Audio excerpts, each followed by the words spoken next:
Thank you for joining us for iCAHD UK's webinar today with the theme, Tent of Nations Struggle for Justice. And speaking to us will be Daoud Nassar. Today we have so many people attending this webinar who are new to us, and we welcome each and every one of you from around the world. I expect this is because Tent of Nations has become known internationally in terms of its struggle for justice. So before Daoud comes and speaks to us, I'd just like to say a few words about iCAHD UK. We were founded in the Houses of Parliament in 2004 to represent the Israeli Committee Against House Demolitions.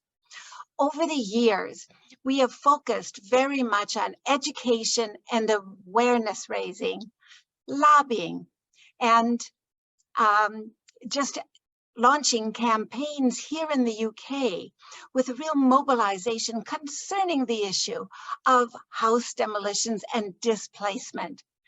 Over the years, we've come to know Tent of Nations really well because it's all part of the issue that we focus on. And so we're delighted to have Daoud with us. He's going to give an overview of the Tent of Nations history. He'll update us on the current situation, and then there will be a chance for you to put your questions to Daoud. At the end, I will review some of our specific campaigns that we have here in the UK. So I think we're ready to go. Thus, I'd like to invite Daoud Nassar to speak to us now. Thank you. Yeah, thank you so much, Linda. Thank you, everybody, for taking the time to be with me today, or I can be with you today, to tell you a bit about the Tent of Nations. I see that maybe many of you already visited the Tent of Nations. I see also people from different countries. So this is a big motivation for me to feel that we are struggling here for justice, but we are not alone. There are so many people who are around us, backing us with their prayers, with their support, with their advocacy, and also with their visits to the Tent of Nations. We appreciate that very much. So it's about actually the Tent of Nations is a struggle for justice, because we are still struggling to keep this farm, the family farm, from the danger of confiscation since more than 32 years.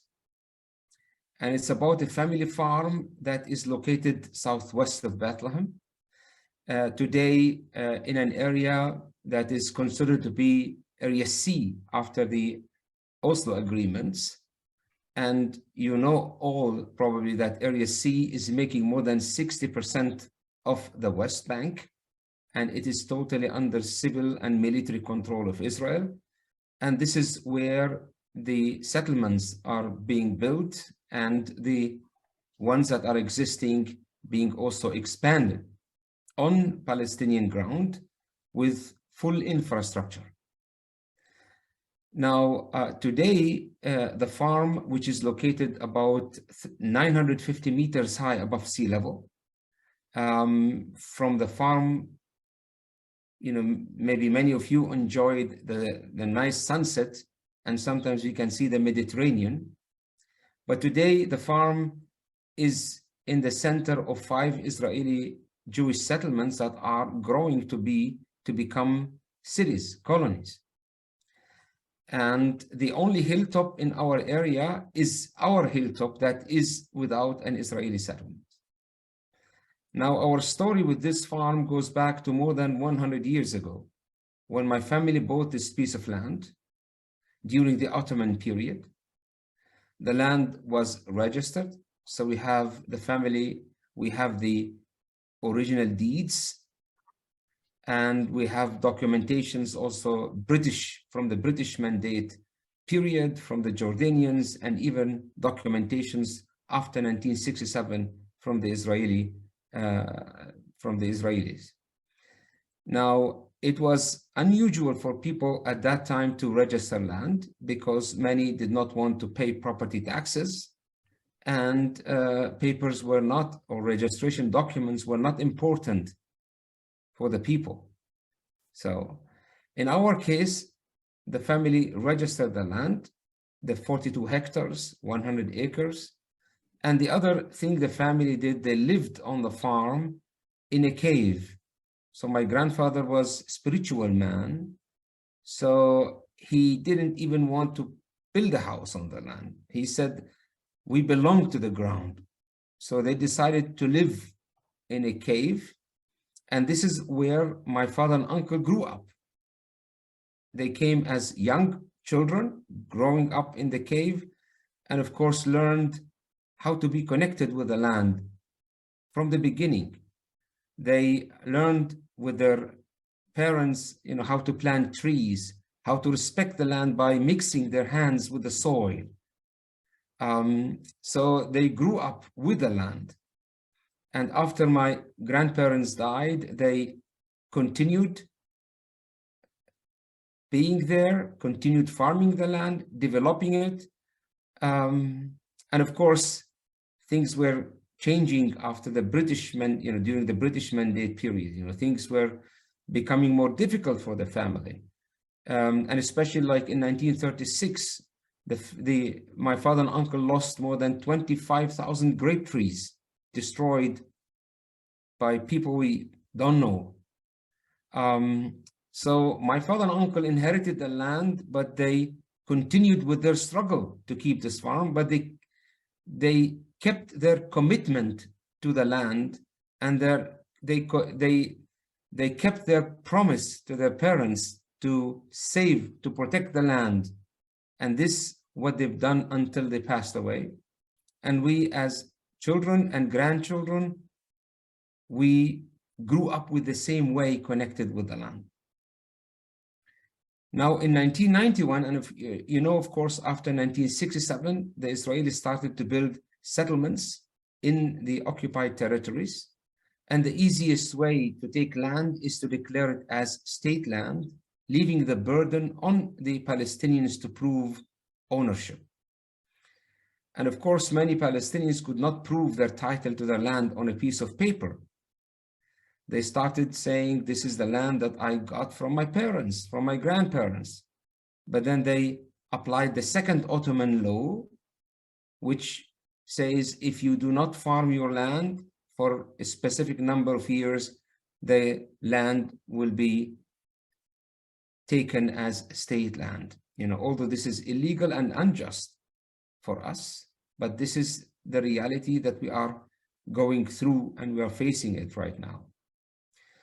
Now, in our case, when the Israeli authorities declared our farm as state land, we decided to challenge that because we are the owners. We have the deeds that prove our ownership with this land, and we have this deep connection to the ground, even the spiritual connection. It's like the land is part of our soul. So we went to the military court to prove ownership, and we thought it's easy because we have the documents. Of course, the Israelis were not expecting us to have documents, but instead of closing the case as we were hoping for, the case, they postponed it. And because of our location on the hilltop surrounded by settlements, they started to make it difficult for us to prove ownership.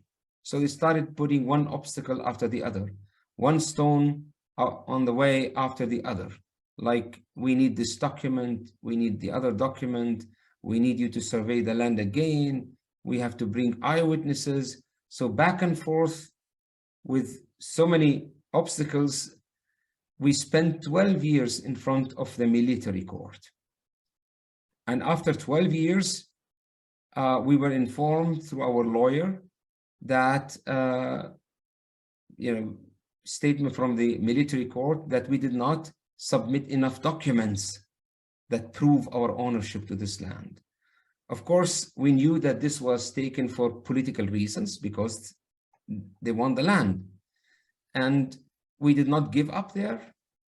We continued the struggle, and we brought this case to the highest court in Israel, the Supreme Court. Palestinian lawyers from the West Bank cannot represent Palestinians in front of the Supreme Court. So we had to hire a Palestinian lawyer from Jerusalem, who still, by the way, is representing us until today. You know, today we are in a 32 years in a legal battle with the Israeli authorities to protect the land of our fathers and mothers and grandparents. But we always, and we still believe in justice, and we still keep knocking on the door for justice. And after we presented this case to the highest court in Israel in 2007, the Supreme Court could not say that we do not have papers. So, but instead of ruling for our favor, they sent it back to the military authorities to avoid ruling for our favor. But they said that the state cannot stop us from re-registering our land to be recognized as a private property in an area which is a Palestinian territory, but is fully controlled by Israel as Area C. Now we started immediately the process of re-registration in 2007. Of course, the land must be surveyed again. We had to have all the documents, etc., to pay all the fees. And then they claimed that we did not submit enough documents. We had to start again in 2013. And they claimed that they lost our file. And then the third time in 2015.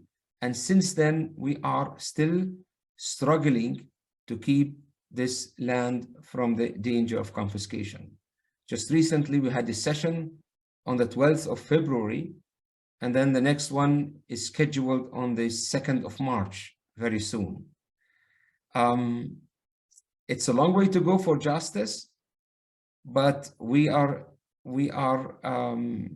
moving forward, and we are trying, to achieve justice even in a difficult and in a desperate situation.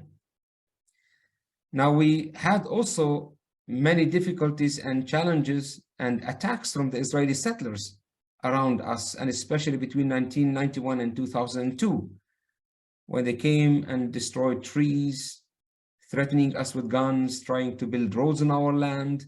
We always kept reacting legally, and we managed to stop all the roads constructions by court. And one time, after we stopped the settlers from digging a road, they were very angry, and they destroyed 250 olive trees.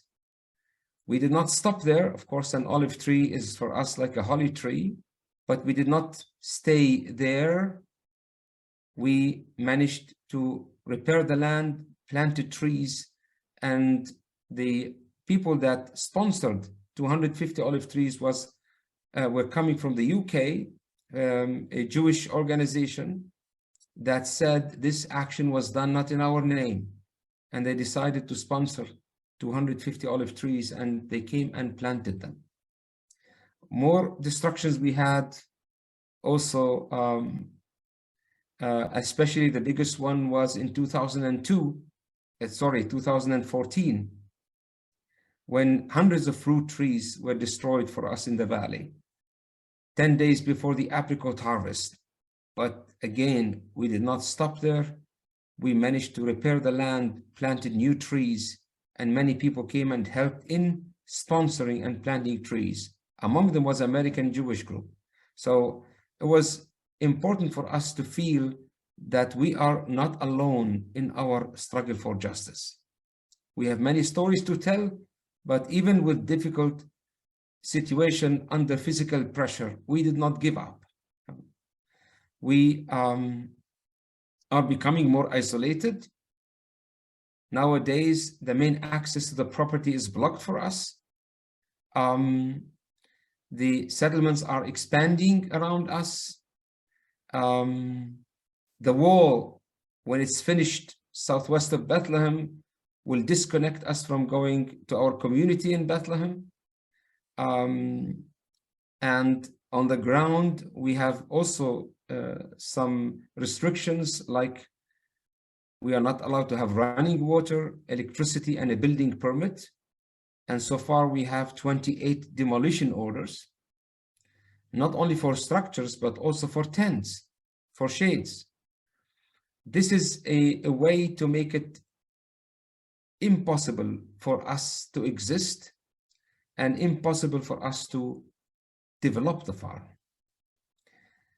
One time also we were offered a blank check to sell the land, but what we inherited, we cannot sell.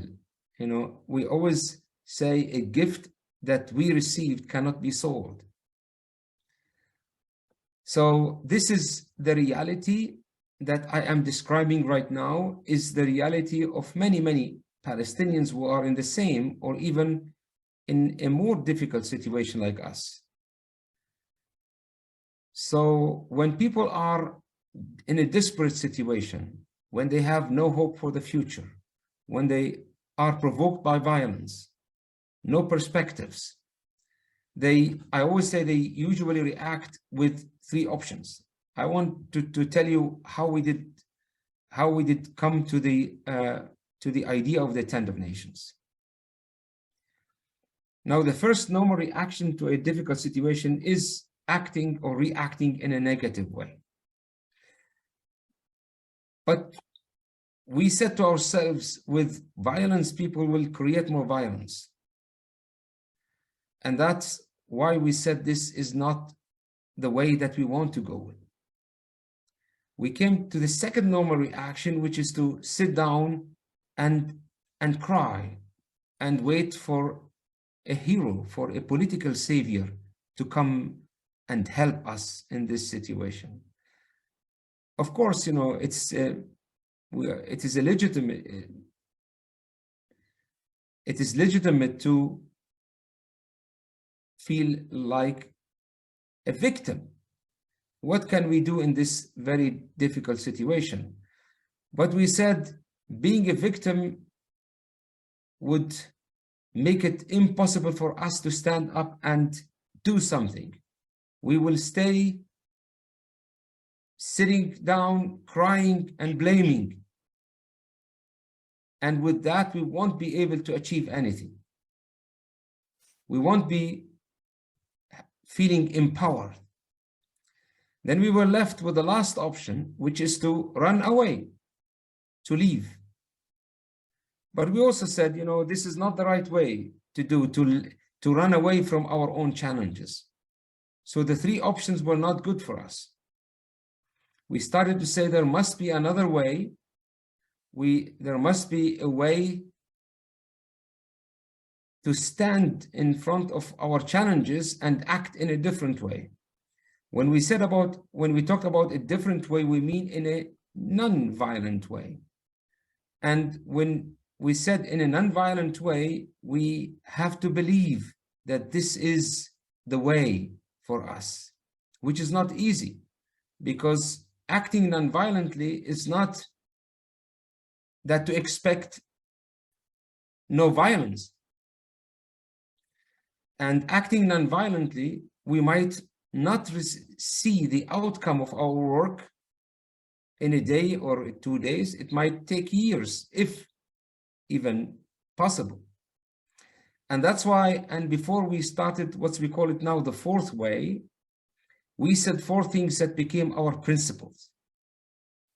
The first thing we said, we refuse to be victims. It was important for us to move ourselves out of this victim mentality in order to start acting instead of reacting, and to start acting in a different way. Secondly, we said we refuse to hate, and no one can force us to hate. Sometimes we see the people as a victim of an evil system. Refusing to hate is important, because with hatred, people would destroy themselves from inside. And we believe that all people are created in the image of God, and they are not created to hate one another. So in every human being, there is something good and something bad. Thirdly, we said we are acting differently, not because it's a weakness or this is a nice way. No, it is part of our beliefs, part of our values. And fourthly, we are people who believe in justice. Although the way for justice is too long and too difficult, but one day we believe that justice will prevail. So with those four principles, we stood up. We got the energy to stand up again and to start acting in a different way. And we started walking on a different path. And we created a different way of resistance, a non-violent way of resistance. Because we believe that we cannot overcome the evil with more evil. So we have to do it the other way. And we started to call the farm the tent of nations. But our fourth way is an active way of nonviolent resistance. Under the slogan, we refuse to be an enemy. And we started calling the farm the tent of nations, as I said. Now, with what we are doing at the tent of nations, we want to invest the energy that we might have, the negative energy that we might have, in a constructive way, but also to open the farm for people to come and see and go back home and tell. Come and see and go and tell. And we're asking people to go and tell not only what they've heard, but also what they've seen. And also to encourage more people to come and to see, to do the same experience. Because this is how we can get our voices being heard in different communities. So with this way of resistance, we started to be more creative. We didn't want to sit down in our circle and blame for not being able to develop the farm, not having electricity, not having running water. So instead, we started to think in a creative way. So for energy, we have a solar power system that produces electricity. We depend on rainwater collected in systems. And we are not allowed to build on the ground. We started renovating existing caves. And the idea for us is not about just doing that or like having water, electricity, or building. No, it's about proving to ourselves and showing other people that things are possible. Even in a difficult situation, people can make a difference. So when we face challenges, and this is something that we invite people to think with us in their own communities. So when you face challenges, do not sit down and cry and become a victim. It won't help you. Stand up and act. And while you are acting positively and differently, you empower yourself and you will empower other people, not through telling them what to do, but through doing what you are doing. And this is exactly the message that we wanted to deliver to people, locals and internationals, that can come and visit the farm and go back home motivated to do something. Of course, we cannot forget the difficult political reality that we are in. But very important is for us to believe that there is still hope for a better future. Even in a desperate and hopeless situation, there is still hope. And we are the ones that should make or should keep this hope alive. And we are called to be change makers and peace builders. Becoming a change maker and a peace builder, we cannot expect that in a normal and nice situation. You know, this is a situation that is full of challenges. And that's why we wanted people to come and visit and go back home motivated to be also change makers in their own communities. So we run different kinds of activities at the farm to bring people together, but also to motivate them to go back home and not just keep looking at us from a distance, no, to involve them in our situation and try to bring our stories in their own communities. So we do a tree planting campaign. As I said, as mentioned before, we planted about 100 trees today, grape trees. And for us, it is very important to keep planting trees. I mean, many trees we lost in the last years, and especially in the last 2 years, many destruction we had. But we keep planting trees because planting trees is a sign of hope for a better future, is a way to protect the land, to keep the environment, to save our planet from all the environmental challenges that we are all facing. But also for us, it is very important to be connected with the land and to believe that being there, mixing our hands with the soil, protecting the land, is a way to achieve justice and peace. We have children's summer camp activities, inviting children to come to the farm for a summer camp to bring them out of their communities or a situation, environment, and try to motivate them through creative workshops like mosaic, music, theater. You know that our children are traumatized, are growing up in a very difficult political reality, but we want to empower them by by opening their eyes to see and to discover their talents, to let them focus on their positives, and to let them believe in themselves. You are able, I am able to make a difference. I might not be able to achieve everything, but I can try. I can do my step. I can communicate with others. I can learn from others. And all those small steps together can make a big difference. We used to have a women empowerment project that we stopped because of Corona, and I hope we will go back to it. Run by my wife, Jihan, who started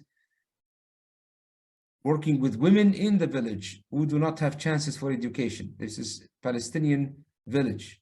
And the idea is not about education, it's about empowerment. It's about to open a new perspective and let the people believe in themselves. Even in a difficult situation, they can do something. We have also harvest camps.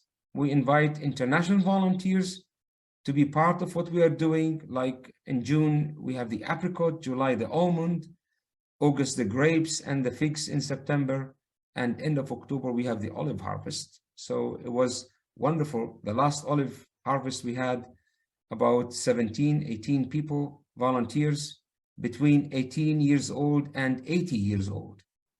So a nice community coming together from different countries, learning from one another, empowering one another. So for us, it's very important to keep this connection between people and between people and the land.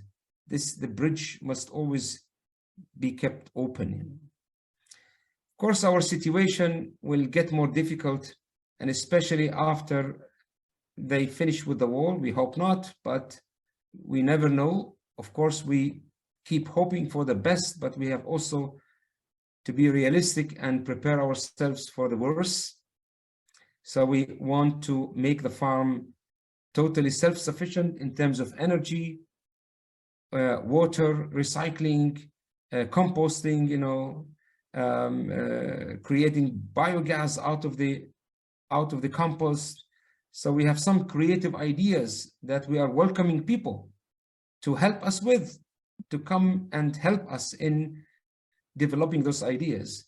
And the long-term goal or vision is to have it as an educational, environmental place where children can be out in the nature and learn something about community building, about alternative energy, organic farming.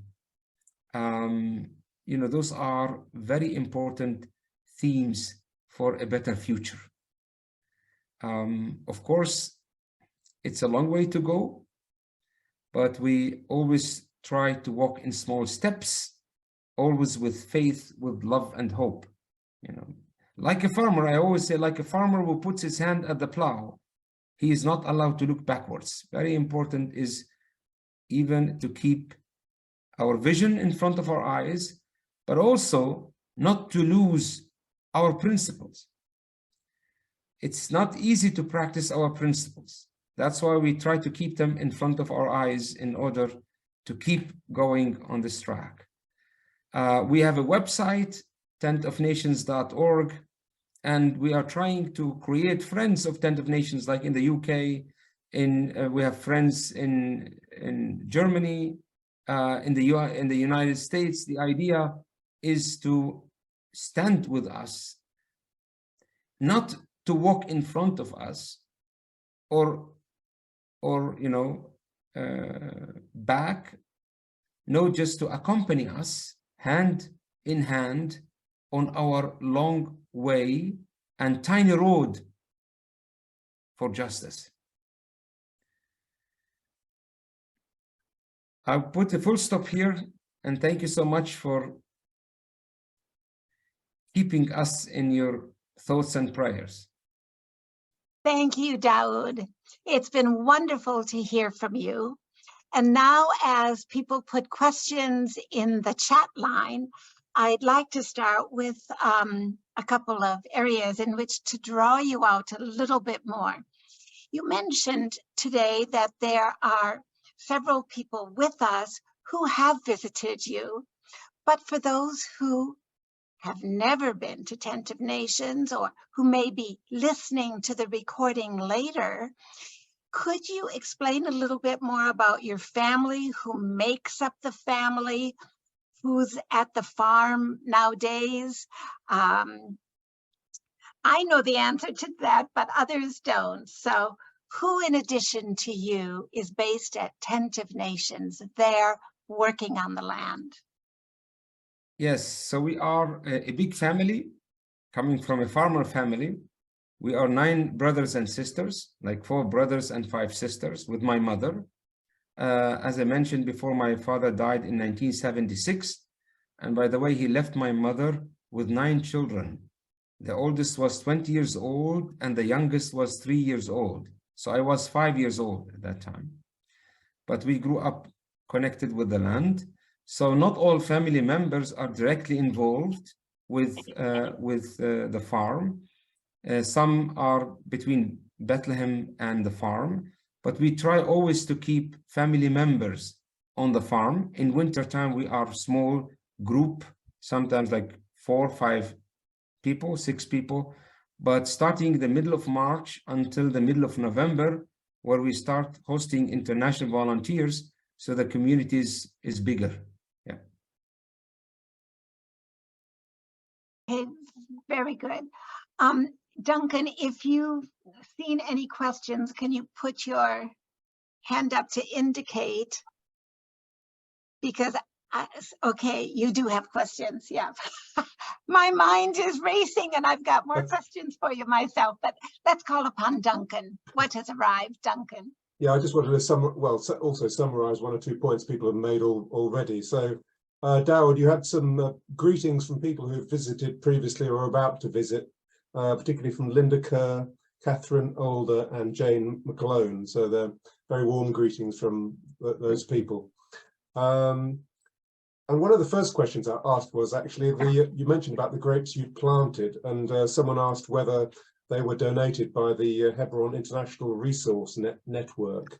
And just an additional question to that about, could you just expand a bit on, you know, the type of produce you produce? you mentioned olive trees and grapes. Are those the main crops you grow, or is there any other things that sustain the farm? Yes, well, like we are, of course, like trying to plant trees that do not need a lot of water. Because remember, we are not having running water, and we all depend on rainwater collected in systems. So we try to keep to keep planting trees like grapes, olive trees, almonds, fig trees, and so on. Of course, for us, we plant trees to protect the land, because if the land is kept not planted, not cultivated, they might declare it as state land, because this is a way how they can confiscate land. But also, like, we are trying to make also the farm financially self-supportive through the produce that the farm can produce and maybe sell. Of course, until now, we are challenged by that. We do not have enough market for our produce on the local market. Of course, the challenges will be more difficult, especially if they close the area and close the wall. So we might not be able to, get our produce to Bethlehem, to the local market. The challenge, for example, was during the olive harvest last October, when the road was closed for 3 days. We were not sure if we will be able to, to get our olives to the olive oil press in Bethlehem. So, all of that is making it difficult for us. But the idea is to activate like a farm shop where we can sell our produce to guest groups that are coming and could buy also our produce in small quantities. So we have we started making wine a couple of years ago. We try to dry the grapes to make raisins, almonds, jam. So this is the idea where we are heading. The other thing is we are also trying to host international guest groups sometimes for a small, for dinner or lunch, or an overnight stay.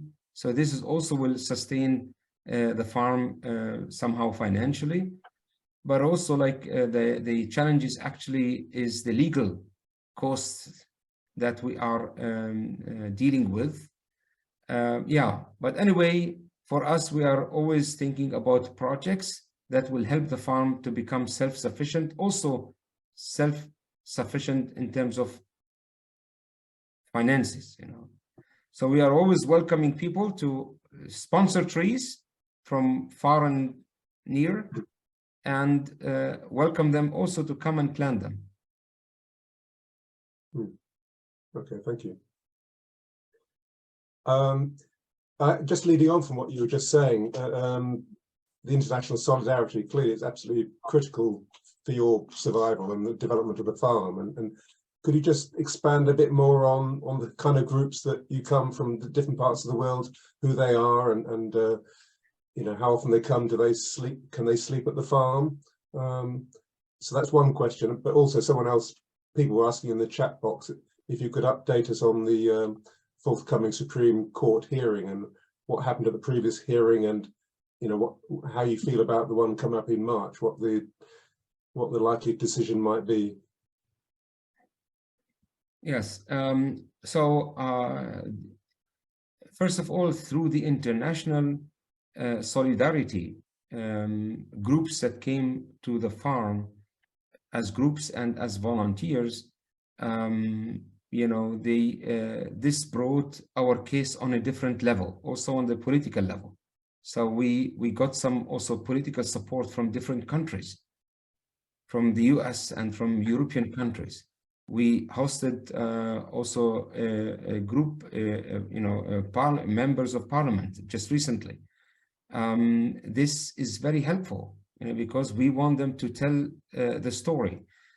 We host also, as I said before, groups and volunteers in a simple infrastructure. They can even be there and stay there. And by the way, the presence of internationals on the farm was very helpful in terms of protection. So since 2002 until today, no more attacks from Israeli settlers. So this is the kind of support they can help us with. But also, our aim by hosting guests and volunteers is to empower them. Everybody from us is facing challenges in life. And there are also challenges in any country of the world right now, different types of challenges. So we want the people that come and visit us to be inspired through our way of resistance, through the way of dealing with our difficulties in a different way and moving forward, because we want them also to go back home motivated to deal with their own challenges in life in a different way.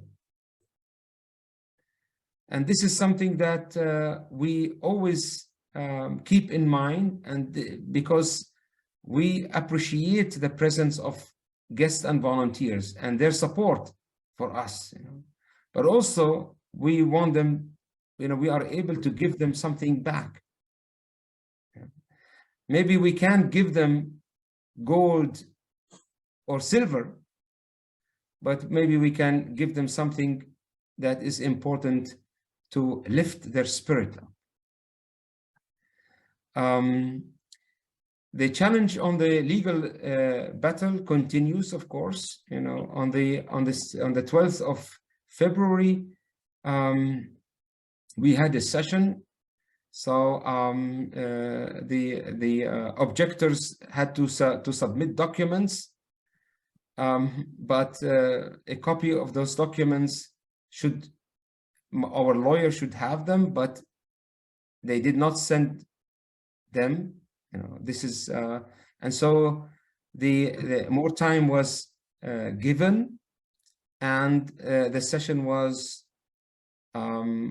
postponed until the 3rd or the 2nd of March.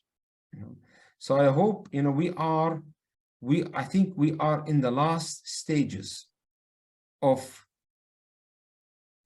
ending this process. Very important is not to get tired. I'm grateful for all the people who are accompanying us, also without getting tired. So we are very close, I hope so, very close to achieve justice. Okay, thank you. There's another question about support from the local community that in the village, and could you just expand a bit of what you mentioned about your wife and the women's group, but could you just tell us about the local village and wider area support for the Tent of the Nations? Yeah, well, the thing is, it is very difficult to expect support from the locals, because many are challenged with their own issues on daily basis. We are not the only family that is facing land confiscation or house demolition. Almost every family, if not directly, indirectly, is affected by a difficult situation, which is becoming a burden. We are, of course, we are grateful for any kind of support that is coming also from locals, but I feel, our mission is to empower the locals by acting differently.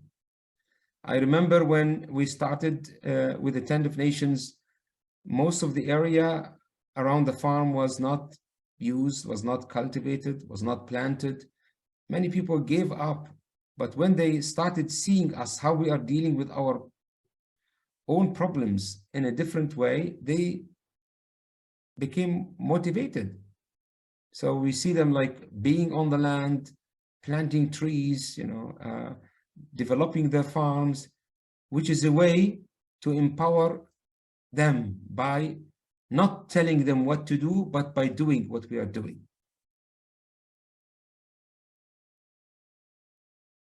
Okay.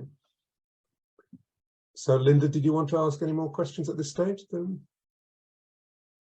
There's a couple more questions that have just appeared in the chat line. I'll just bring up one now, Duncan, and you have another look.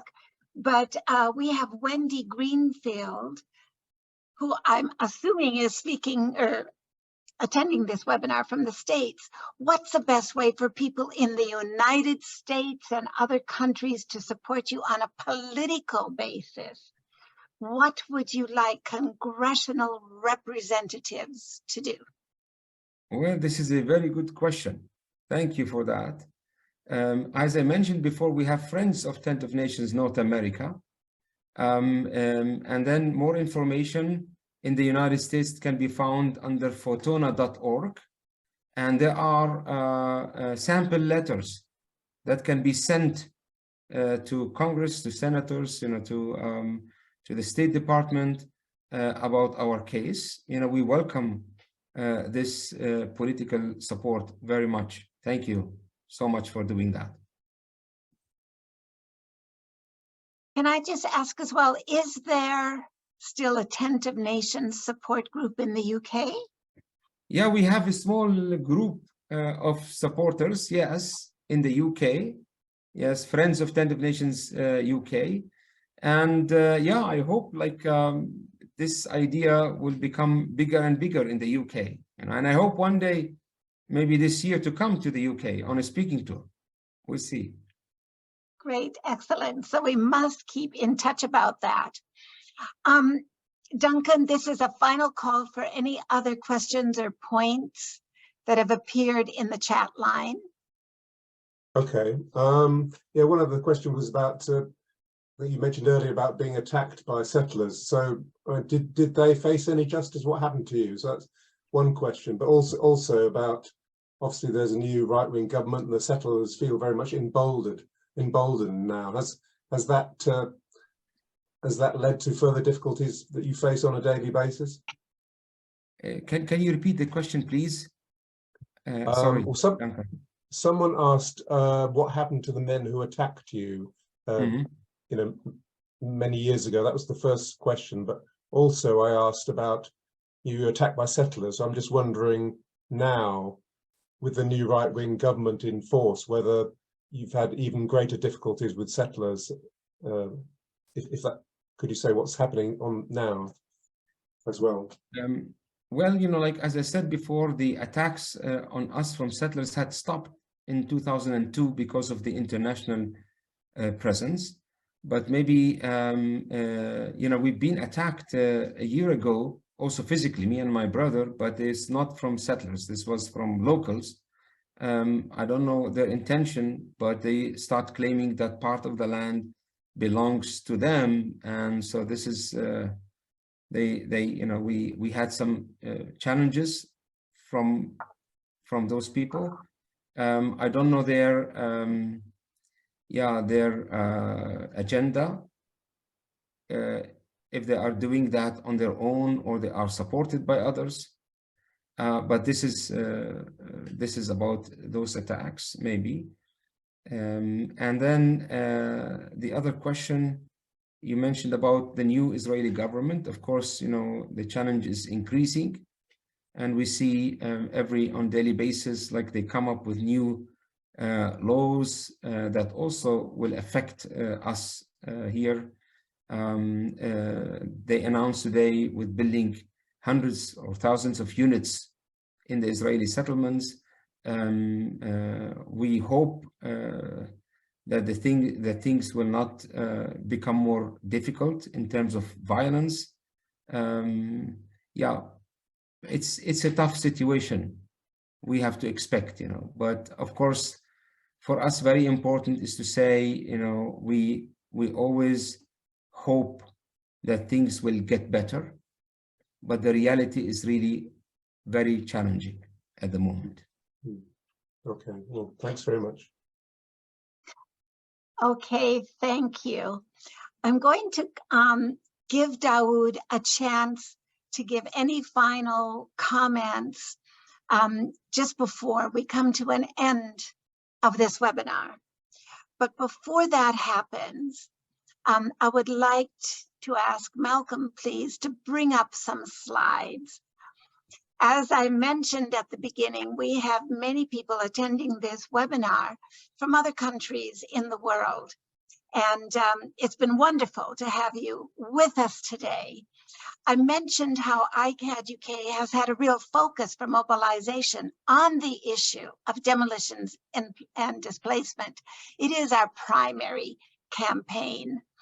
And in terms of the demolitions happening now, do you know, on Monday of this week, there were representatives of the United Nations, the representative for human rights in the occupied territories, the representative, the special rapporteur for housing, and then another one on forced displacement, who all put out a call to the international community to really mobilize to help stop these demolitions. Just in the month of January this year, demolitions were up 132% compared to demolitions last year. So Daoud mentioned his family's threatened, others around him are very much threatened. Some of the areas at imminent risk of displacement include Han al-Akmar, which is a community located between Jerusalem and Jericho. Masafer Yatta is in the South Hebron Hills, and that's where several communities are threatened with this forced eviction and displacement. This could make more than 1,000 people homeless as settlements expand in those areas as well. In the UK, we have a specific campaign which protests what British-made bulldozers from the company JCB are doing because their equipment is knowingly being allowed to build and maintain settlements and demolish Palestinian homes. So we have that campaign challenging that. What it's doing is a war crime. We call on the NSPCC, which is Britain's largest children's charity, to stop accepting donations from JCB.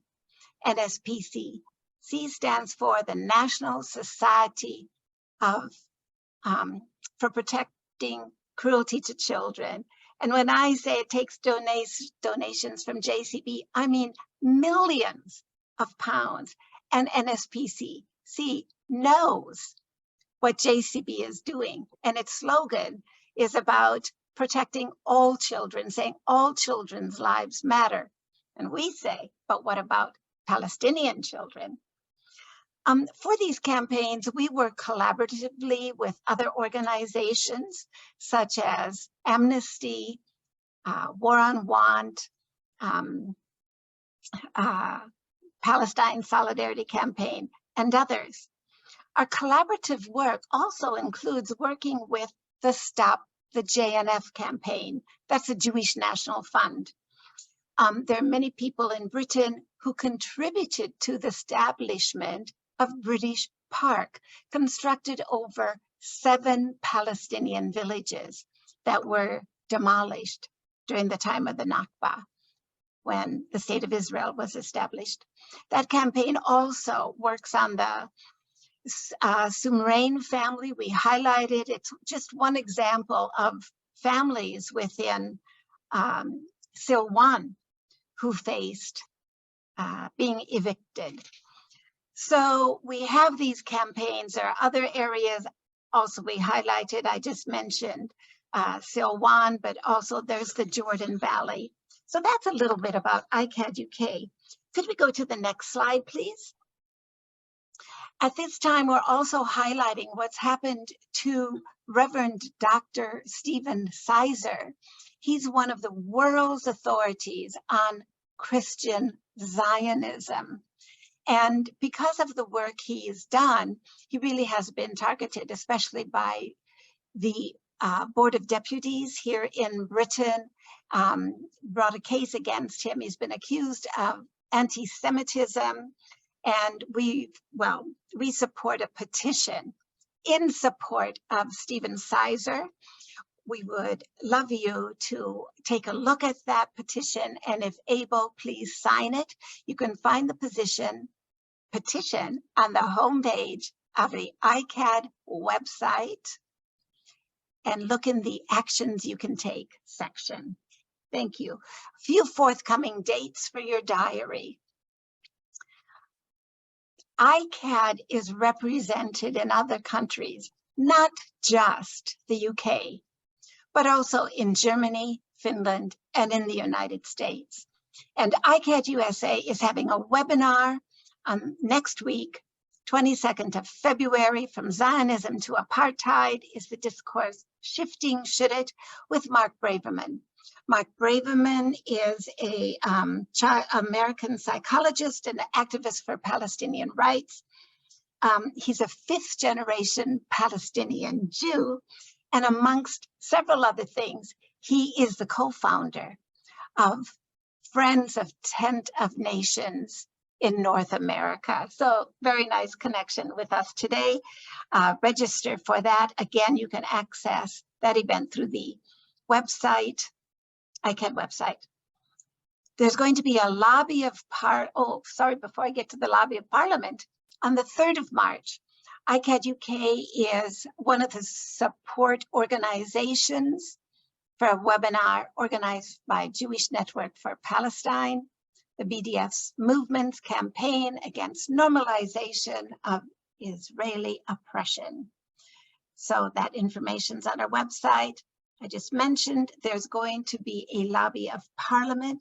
PSC is organizing it for March, and it will focus on the threatened BDS bill. Look out for news of that. We also want to just flag up, there's going to be a national demonstration to commemorate 75 years of the ongoing Nakba. It'll be in central London on the 13th of May. iCAHD UK will be there with flags. Come and march with us on that amazing day, amazing event. Next slide, please. Okay, we've had people today talk about how they visited Tent of Nations, how it's impacted on them. iCAHD also has our recommended study tours. Some of us were there at Tent of Nations last November. Others here have been there, again, over the years in the past. Our next tour is scheduled for the autumn. Details there. We're taking applications now. It's going to be a very popular tour. Contact us as soon as possible if you're interested in joining our issue-based tour that will have about 30 appointments, 30 encounters. And next slide. Thank you. If you don't know what iCAHD UK is doing, please consider signing up to our email list. We send out an actions you can take bulletin once a month. We very clearly point out issues that have come to the fore and where we need people to respond. And then once a month, we send out a newsletter with more information and analysis. You can sign up through the website, have a go, see what we put out, and take it from there. If you want to go further, please join us. So here we represent this critical Israeli voice. In the UK, we present cutting edge analysis, meetings, webinars, and so forth as stated. We run campaigns and so forth. We're really about equipping people for campaigning to help change history. It is about empowerment as well. So we have that. We'll go back to Daoud. And as we do it, I just want to, again, thank him for how he has been somebody who's changed my life too. You're so right when you talk about being there with you, learning from you. And there's one comment I'm going to read, or maybe Duncan, would you like to read this? Oh my gosh, there's all kinds of messages that have come up. We've got a little bit of time, so if there's anything you want to pull out before we let Daoud speak again. You'll have to unmute yourself.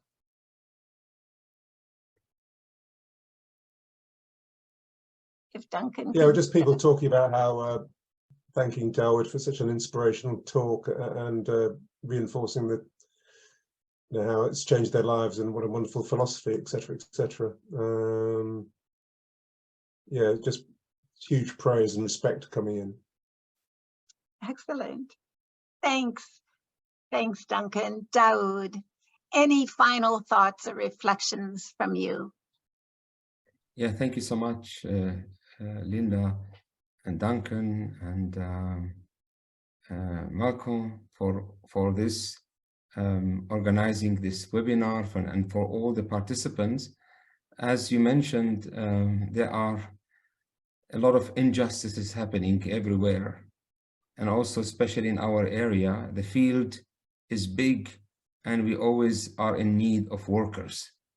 So we appreciate your being with us and also learning about our situation, but also taking it with you to tell other people, you know. So we are called to work for justice, to raise our voices when we see things are going wrong, and also to be hopeful for a better future. And this better future, we are together working in shaping it. So every contribution from anybody can make a difference. So thank you so much. And I hope to see you all here at the Tent of Nations. Excellent. We've been honored to have you with us today, Daoud. Thank you very much. Thank you so much. Greet all of your family. I think everybody in this webinar does want to send all of our love and respect to you. We'll look out for more news of what transpires over the coming weeks. We'll be in touch. Everybody's got your website now. Continue to refer to Tent of Nations website for news and ways to support them, and see you in Palestine. Yes. Thanks very much. Thanks, Thank everybody. You so much. All the best to you. Thank you for all your support and solidarity. Bye-bye. Together in the struggle. Thank you so much. Together in the struggle.